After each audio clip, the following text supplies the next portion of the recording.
بعد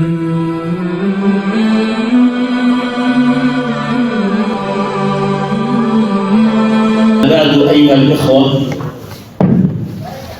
أرحبكم ضيفا في هذا الموطن الطيب المبارك، سائلين الله رب العرش الكريم الذي جمعني وإياكم في هذا البيت من بيوته أن يجمعنا جميعا مع الأنبياء تحت لواء محمد صلى الله عليه وسلم. Tumwebaza Rabbana subhanahu wa ta'ala atuleseewo mu bangi baatutte n'atusiimira ne tujja mu kifo kino ekisinga okuba nti kya bbeeyi mu bifo bya Allah by'ayagala ku nsi. Oweekitiibwa Allah subhanahu wa ta'ala yatukola n'atuteeka ku nsi kuno laysa bi'adami, yatukola n'atuteeka ku nsi kuno laysa bikhuludin. وجود البشرية على سطح الأرض ليس بخلد. omuntu okuwangalira ku nsi kuno si kwalubeerera. kulluna nantaqilun, fenna tugenda kuvaako, era buli omu puroguramu y'okuvaako Allah yagiteekateeka dda. Kaseera kokka ajja kunyigamu katono nga bw'abalala baviira, abalala nga bameruka. Lidhalika Imamu Ali kama jaa ila Imamu Bukhari, Imamu Ali yalinga Imamu Bukhari yalinga ayogera ku Ali, yagamba Ali radiyallahu anhu, inna ad-dunya irtalahat, inna ad-dunya irtalahat, inna ad-dunya irtalahat mudbira, esedduka egenda misinde. Wal akhiratu irtalahat muqbila, ate enkomerero y'omuntu yedduka ejjeeno. Ensedduka egenda, ate enkomerero y'obulamu obwo yejja gy'oli. N'agamba nti walikulli wahidatin minhuma laha banuun, buli emu erina abaana baayo. Ensi erina abaana baayo beevuga ng'etwala. Wakadhalika akhiratu laha banuun, enkomerero yo erina abaana baayo. N'agamba Imamu Ali, wala takunu abnaa dunya, weewalenga nnyo okubeera omu ku baana b'ensi. Wakunu abnaa akhira, banga ofaayo nnyo okolerere akhira. Lwaki? Yayogera Abdullah ibn Umar, yagamba nti akhadha an-nabiyyu sallallahu alayhi wa sallama mankabayhi, yakwata ku bibegabega bye n'amugamba nti kun fi dunya ka annaka gharib, ensi bw'ogitunuulira wenna beerako nti ng'oli mugenyi. Aus abiri sabili, biki yali ategeeza sallallahu alayhi wa sallama? Bw'obanga oli mugenyi toyinza kugamba nti kati ozimbeyo amaka gye wakyadde, oba olimere ebirime gye wakyadde. N'omuntu asala oluguudo tayinza kufuna butuuze mu luguudo. Motoka zijja nga kamala okutula mu kacyayi, akantule mu luguudo mali kacyayi kangende. Buli omu akozesa obwangu obw'ekitalabe ngagguka ewuwe yeeri gyagenda okutebenkerera. Kati kyali ategeeza galibu kiki mu hadithi ya Nabi sallallahu alaihi wasallama nti inna asla ibni adama aljanna, totondebwangako kubeera ku nsi. Labudda an ya'lama muslimu, omusiraamu alina okumanya bulungi nti innahu gharibu fi dunya wa labudda an ya'uda ila aslihi wa hiya aljanna. Alina okuddayo ewuwe. Ffe tetwatondebwa kubeera ku nsi, wabula ekyajja ku nsi kuno yalinga penalite eya mukadde waffe gye yakola Adam alayhi salatu wasalam fataradahu Allah min aljanna namba soko gendeko kunso wangalireke nabano bazalire nabazukulu mubere nela budda an ta'udu mulino koma wano wa kayfa ta'udun mugenda kudda mutya au kitwani sakati kituza wana ayuha nas idhan al-asl al-bashari الجنة. فلذلك جاء الحديث عند البخاري لما لقي موسى عليه الصلاة والسلام آدم حديث عند البخاري فلما لقي موسى آدم عليه الصلاة والسلام موسى باسسين كان آدم يسجل اليوم نعم قامت أنت أبونا موسى سسين كان آدم ونبا بك أنت أبونا نبوك ناو نبوك bwekitaffe khayyabatana watufukira akayinja mu ngatto wa akhrajana Allahu min aljanna Allah natukuba mu janna ensonga kiddala wali tosobola kugumikiriza kujja babi kuganda ebintu wabitegera kiba kiwabiri tuli ku nsi tubonaabona ku lulwo bantu banyonya ssente abantu bafa lwakubadde Allah yakutonda otuzaalire mu jjala wali tosobola kugumikiriza omwana akwata mu mukadde we Musa akwatamu Adam alayhi salatu wasalam lima njagala nguli khayyabatana lwaki otugobesa mu jjana gwama constitution tibaji kuwa la takraba hadhihi shajarata fatakuna min adh-dhalimin bakama tugomuti bagulia nena akwa bantu wakula mulye ragadan haythu shi'tuma chemwagadde mulye wala takraba hadhihi shajarata fatakuna min mujja kubwa mu nsobi gwati sobola kumikiriza nakatuwana يا موسى أتلومني على أمر قد قدره الله علي قبل أن يخلقني ب40 سنة ensonga gyonnonyeza yagimpandikako nga wabula emyaka 4 ntonde kati naali kikoze ntya nga kiwandiike ku nze wa khatta alayka biyadihi naawe yakuwandikako ojja kwogera naye ekikyali kiwandiike nga tiwaddukayo endulu zaali awo nyingi wakati wa Musa nani ni Adam alayhi salatu wasalam soma kwa fogolo wali eyo ndatu bali tusikula obongo bukomeo tuli kusonga kaifa yalka abdu rabba gwingo mundu ogenda kusisinkana otyo Allah mumbera yokudda kaifa yalka abdu rabba yo mundu agenda kusisinkana atya Allah we au bituli ayuha ikhwa mundu gwaita twatunolira alamati husni al-khatima omuntu amaliza atya ku nseno al-gharib lidhalik musajja omu bamuyita jahidhu sajja omuyita jahidhu yayogeranga ebigambo bingi mu ddwazi yasabanga yagamba Allahumma arhamu dunya gharibati warhamu qabri wahshati warhamu mawqifu bayna yadayka ghada yawm al-qiyamah yasama ngedwezo Allah zigonze ensonga ezo ezatu kuli ku nsonga alamatu husni al-khatima omuntu amaliriza atya nga asisinkana Allah we ngali mu mbeera nnungi twala ensonga zaali ssatu Imamu Albani rahimahullah yayogera ensonga nga 10 eziraga nti omuntu ensaji nnyuse bulungi agenze mirembe yayogera ensonga nga 10 twayogera ensonga zaali nnya ayuha al-ikhwa waliwo akyazijjukira ayuha ibadallah faddalu ayuha al-akhi mubarak seka wagamba ensonga esooka omuntu asimba ekigambo la ilaha illallah نطق لا إله إلا الله هل مستعد بها منذ تعلمناها oyinegeri giweteseteso kyatule twagamba nti ebisenge biri mmeka 7 oyekule la ilaha illa Allah songa yokubiri twagamba ti ayuha nas naam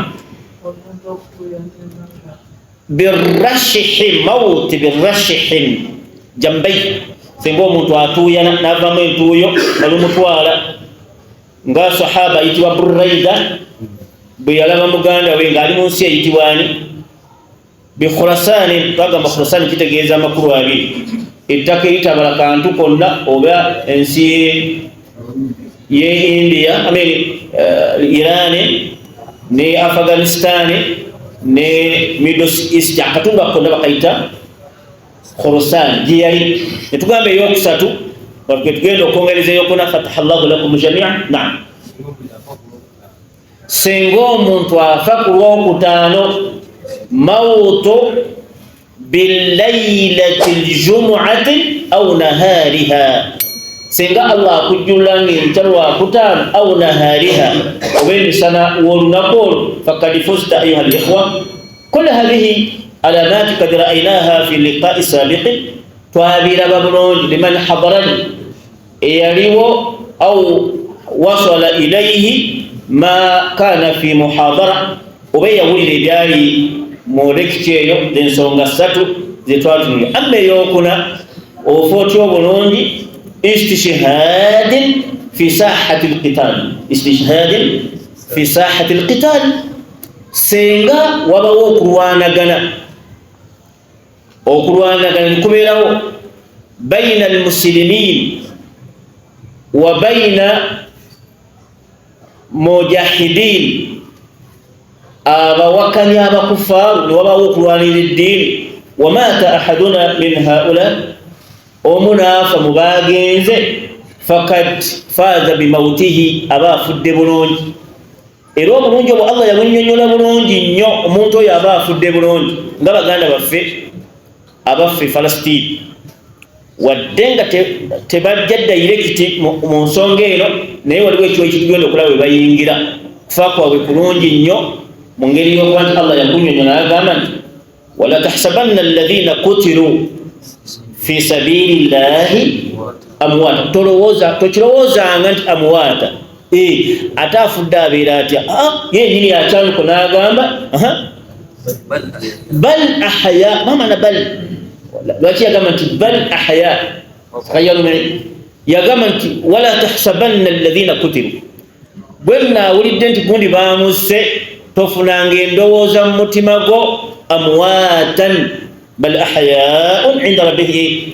Unzuru arrizq ya'ti ila mayit, naam ya'ti. Kayfa hadhihi hayata ayuha alikhwa mumayyazan an hayatina, bwawukanira ddala ku bulamu abantu bali mu kulya, bali mu kugabirirwa. Kama qala dhalika rabbul arshi wassamaa, yagamba nti yurzaquna, bagabirirwa mu ngabirirwa egenda okulaga nti waliyo embeera nnungi.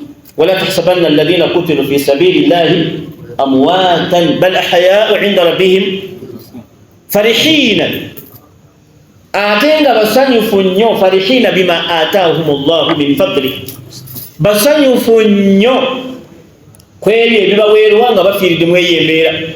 Yastabshiruna billadhina lam yalhiqu bihim min khalfihim, balina n'ebigambo ebigamba nti kati abaali ewa basigadde bali kuki, abaana abo bali kuki awo ya rabbi, kati bayingira kantu bajje beerire okuzina enkoko. Koko ensosole temuli gumba, buli lwogirya wewunya okumanya Allah alina obuyinza. Ogirya ekomawo obukomi mu maaso botugoga nti awayi kankomaawo, etambula butambuzi nejja bwete, etambula egenda bwedda, ate buli wedda obwomi bulala. Ayuha alikhwa, yastabshiruna, bagamba bano nabo basanyuke abasigadde min khalfihim alla khawfun alayhim, temubaamu na kutya konna. Wala hum yuhzanun, ate ina kunakuwala bagenda kuwala ki.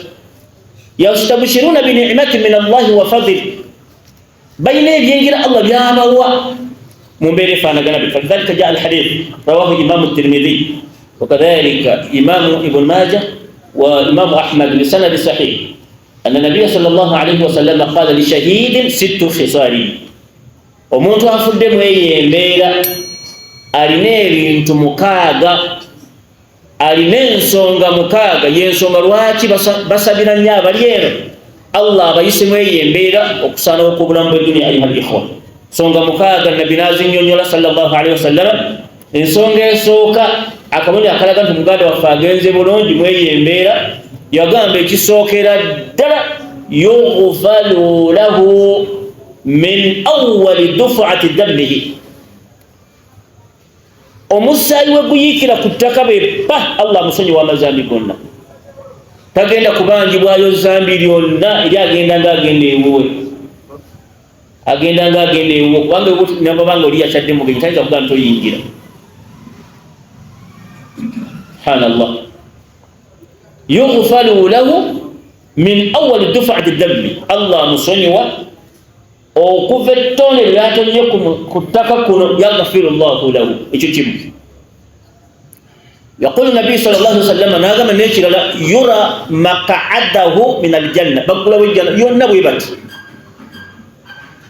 natunagamba kino kiki era senga abayina obuyinza bali mutute mu kabuli omukono ogusigale n'ogutuga butuzi basigadde no bantu be bagende berire kwebi tunula mujjana yura bamulaga maq'adahu min aljanna nalabira ddala wajalaga kyaganti fala tahsabanna alladhina qutilu fi sabilillahi amwat toba muna soyeryo nasallallahu jalla wala uliya jelina gwe ayuha nas ekyokusatu kyafuna omuntu oyo Allah kyamuwa yujarun min adhab alqabr teriyo kagenda kumukonako mu kabuli ngati kabuli yagenda okusulamu ngazo okusinga ekyalo kabuli yufsahu lahu qabrahu nafeno batali yeri naye tulina bonansi nnene olw'ebyengeri ebinene ku nkomero yamaliriza asanyusiza abatagenze eri ayuha nnasi walidhalik tugambye ekisoga afunaki yughfalu lahu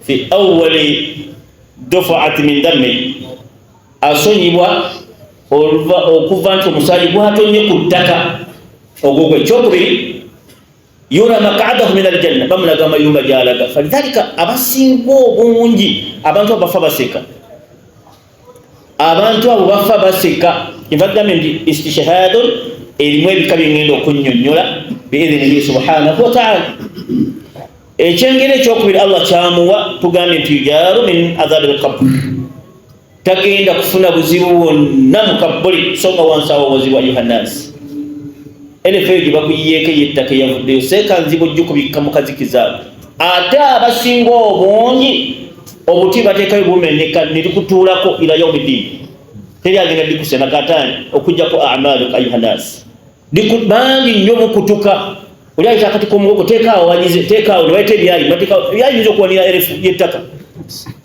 teekaawo ekyayi awo teekaawo ekyayi teekaawo olulagala bisobola ayuha nnasi jjukira nti genda kwebakako awwalu adhabu nayo yeeyo kabuto ne katumbira ne bakanyigiriza teri mwana gwo wadde mwanyoka agenda kujja ali kuseneko ila amali ayuha nnasi nagamba ekyokusatu ekyokuna kyafuna ki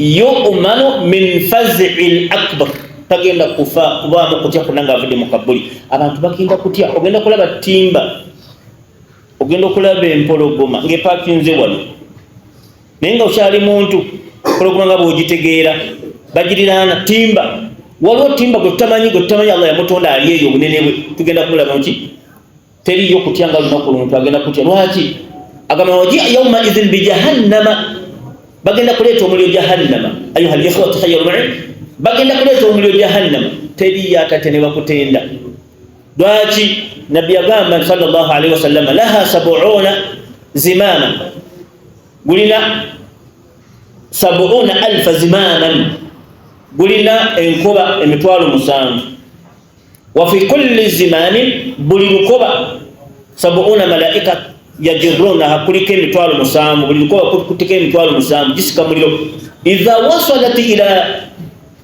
ila mahshari bugenda kujjayo omutwe gwago kama qala nabi laha unqu guline obulabu walaha aynani tabusiranin gulina amaaso gulaba bulungi beedu ate amaaso sigagano gulaba nnyo okusinga ebitangaza twate ebitangaza biraba nnyo obutalabika naye ate omuli ogulaba nnyo okusinga ebyo kati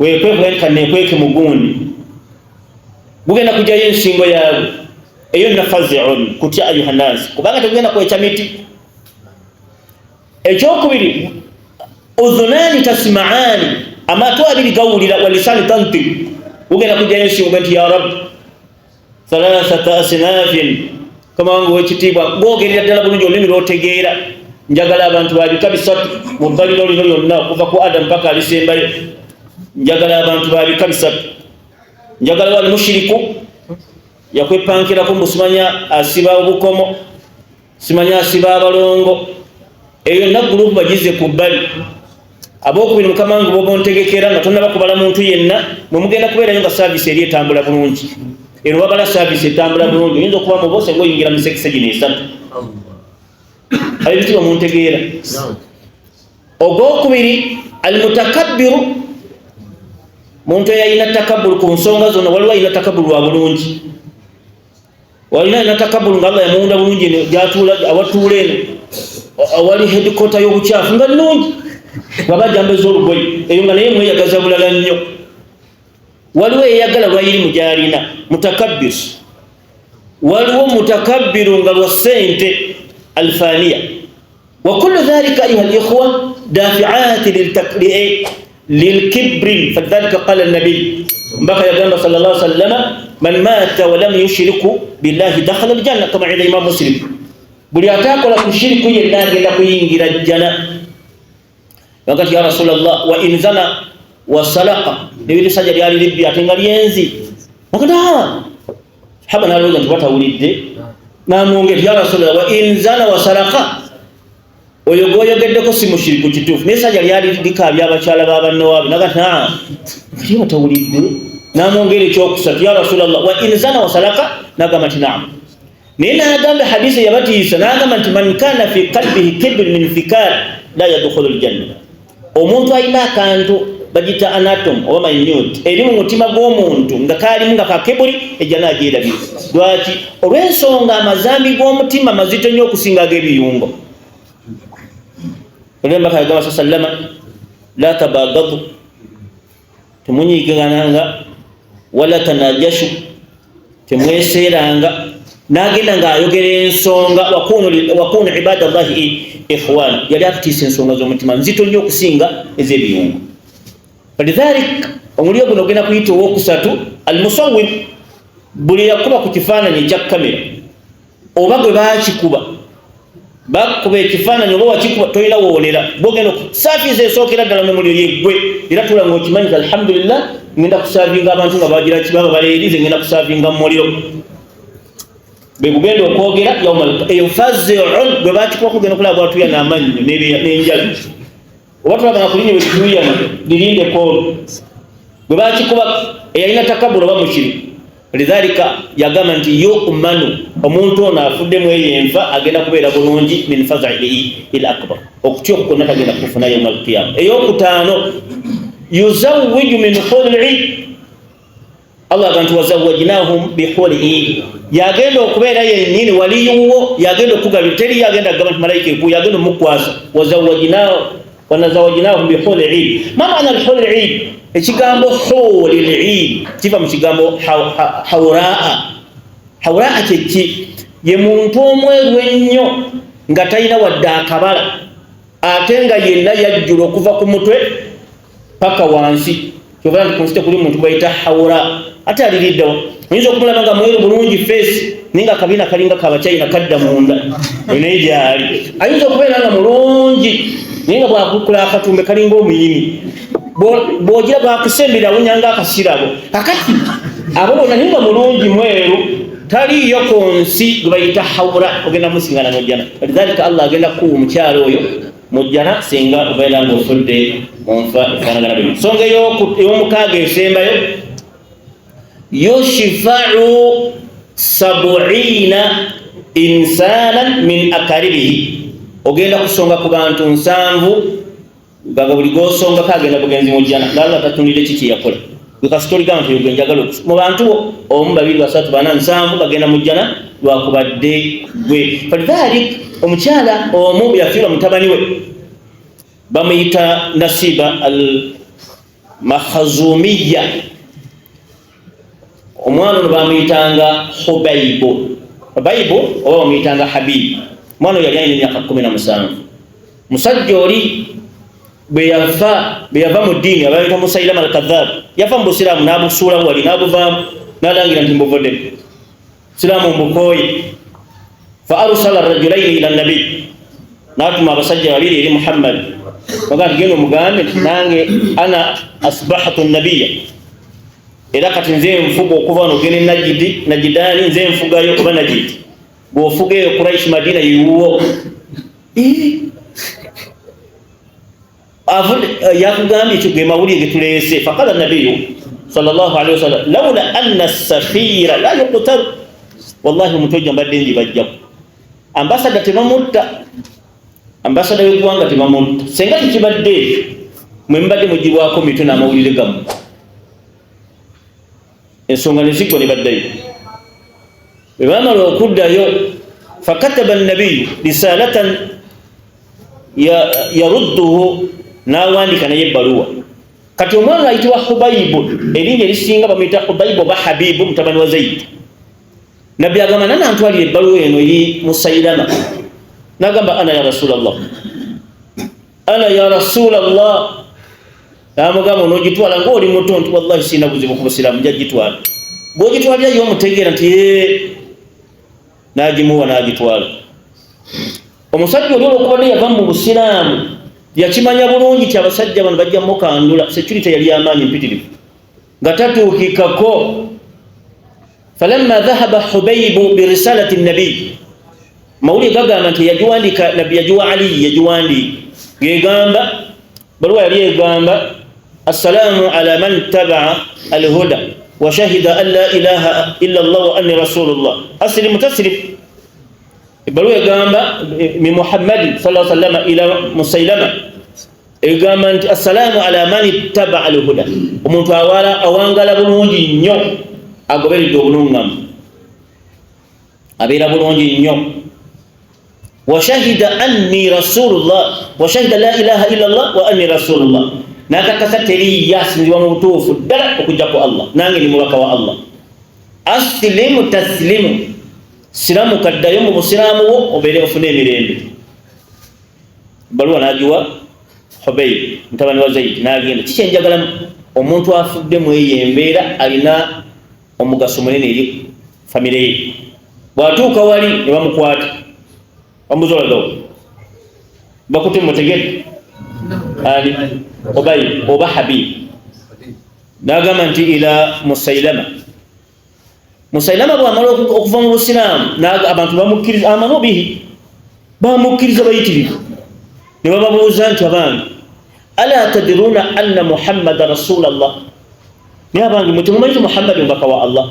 Qalu na'lamu jayyidan anna Muhammadan rasulullah, tukimanyi mubaka wa Allah, wa anna Musailama kadhaabu, musajja mulimba, tukimanyi bulungi ddala. Walakina nattabi'uhu innahu min ikhwanina wa min abna'ina, tulina omugoberako omwana waffe ate muganda waffe, ate tugenda okuwola gutamanyi wadde nga alina amazima, tulina omugoberera lwa nsonga naye Muhammadu haqq. Ne bakwata omuvubuka oli ne bamusiba, waliwo ekijegere kinene kikooti ne bakimwambaza nga kizittowa kilo nga 5, ne bakimusiba, bamusiba emikono. Wahamaluhu, ne bamutwala ng'agenda talinnya, bamutwala mu maaso ge, n'amubuuza atashhadu anna Muhammada rasulullah, bakiyita istijwab mu kooti, mulimu lw'ekkooti bakiyita istijwab. Mu istijwab bakozesa ennimi bbiri, waliwo bayita istintaq, g'okweyogerako, oba istijwab ne bakubuuza nga bwogiraki, bw'oyanukula. N'amubuuza nti atadiri anna Muhammada rasulullah, okakasa muvubuka gwe nti Muhammadi mubaka wa Allah? Faqala Zaidu na'am ashhadu anna Muhammada rasulullah. Ekyo siinamu nakibuusabuusa, n'amugamba atadiri anni rasulullah, okikakasa nange ndi mubaka wa Allah? Nakati la asma, nga siwulira bulungi byoyogera, kati owulira bulungi. N'addamu n'amubuuza nti atadiri anna Muhammada rasulullah, naye ng'akyali muntu. Abasajja baali balina ebiso, bamwetoolodde bonna biso, balinda ekigambo eki, ndeeterako okutwa okutulabe.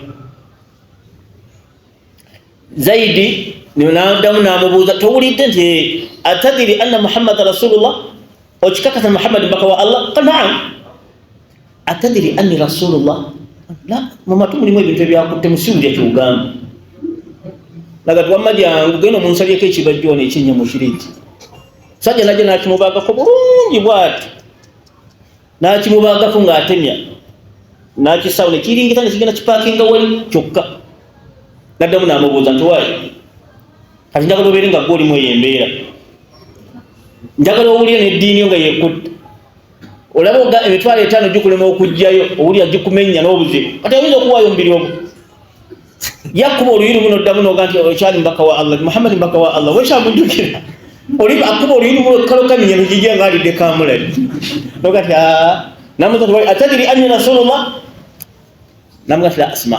Bamaze nnyo mujjako ekifo bakimugjeeko. Hadiisi endala egamba baakutulako mukono gwennyini, buli kibuuzo n'omukono, buli kibuuzo n'omukono.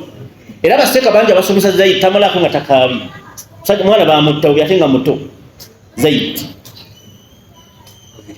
Namubuuza radiyallahu anhu ogwokubiri, atadiri anna Muhammad Rasulullah, okimanyi ti Muhammad mbaka wa Allah? Na'am. Atadiri anni Rasulullah? Naga nti la asma. Naga nti idha sa'altu Muhammad tasma wa idha sa'altu anni la tasma. Naga jangu mujjeku naguno jangu ogujja kalabika tajagala. Hadiisi ndelega najja musala kono yasaze najja aliyebulawo ennyama endala bwati. Kino kibadde Saidi yo n'agijjako ennyama neno neyiringita negenda wali muganda waayo ne parking. Naddamu n'amubuuza ekibuuzo ekyokusatu, atadiri anna Muhammad Rasulullah, kyo kimanyi nti Muhammad mubaka wa Allah? Naga na'am. Atadiri anni Rasulullah, okimanyi nti nange mubaka wa Allah? Naga la asma. Towulira. Naga jangu ojjeko okugulu kuno ne bakujjako. Oba okyali kimuntu dini oba okyayinza okuddamu okwogera nti dini. Zaidi n'asigaza okugulu kumu oba ne luwayi endala egamba n'asigaza paati nga gye batagyebudde, naye ng'enonna yeeraba bulungi n'amasavu gaalina baali mu kiso kikusala, naawe n'owulira nti kikusaze. N'amubuuza nti kati mu kaseera ako Zaidi nga takyasobola kwogera naye ng'ali ku kigambo ekyo, ashhadu anna Muhammada Rasulullah, ashhadu anna. Oba babuuzizza oba tebabuuzizza, musajja n'amugamba nti atadiri, n'akiwulya ng'aga nti n'agagenda kuli okujjeko. Zaidi n'asigala awo, falakiya rabbahu naafa. Kati omukyalo oli bamuyita Habiba al-Makhzumiyya, mawulire gamutuukako myaka 18 omwana we afudde ki?